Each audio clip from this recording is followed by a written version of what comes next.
Everything, Ella said before letting her head fall onto her mom's shoulder. Her joints ached. Her skin burned. There were open sores in her mouth and throat that refused to heal. Ella didn't have to find a clock to know what time it was. It was a little after 10 p.m. on a Tuesday night. Chemo was on Tuesdays and Thursdays, and by 10 p.m., 6 hours after treatment, she would lose the fight to her gurgling stomach. "I know, sweetie, I know."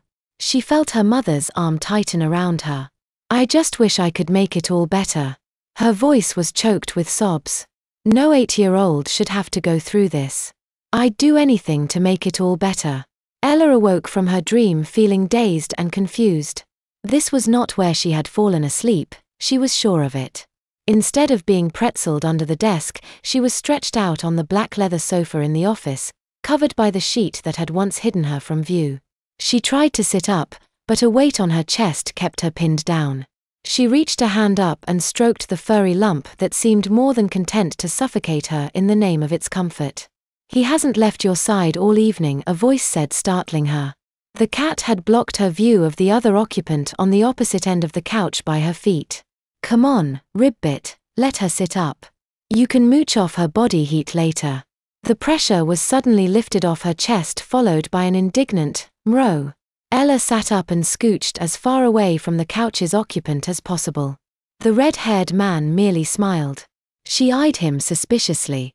She didn't have much experience in dealing with men, apart from Batman, aka Pedro from janitorial, and her soccer coach. Since her mom had stopped liking her soccer coach, Ella had decided she hadn't liked him either. She couldn't even remember his name now.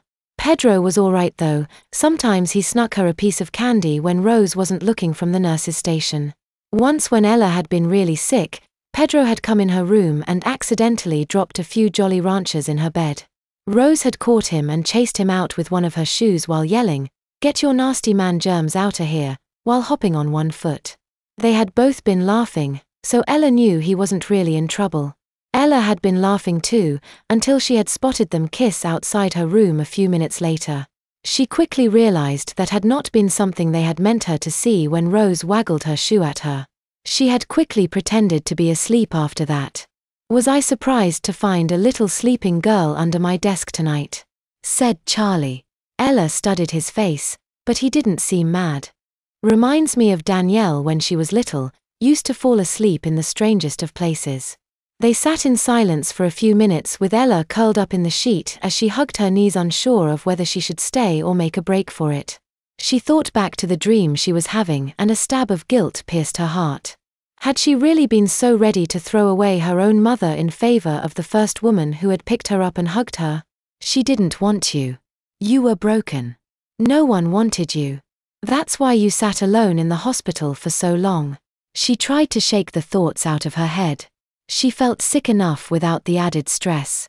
"So, there's dinner downstairs if you're hungry. I can reheat it if you'd like. We figured you'd rather sleep," said Charlie. Ella shook her head. The last thing she felt like doing was eating. "Danielle said something about you wanting to be alone for a while." Ella shrugged. "I heard you had a rough day at the doctor's." Ella shrugged again. She had been through worse. It was just different. Usually the projectiles came from the other end. "I know it's only been a day, but are you settling in okay? I mean, I know going to the doctor first thing wasn't exactly the greatest welcome home celebration, but..." She gave the SOSO motion with her hand. She didn't want to seem ungrateful. She was finally in a real home with a mom, a dad, and a sister, but it had not been the dream she had expected. She wanted to bring it up, but she didn't know how.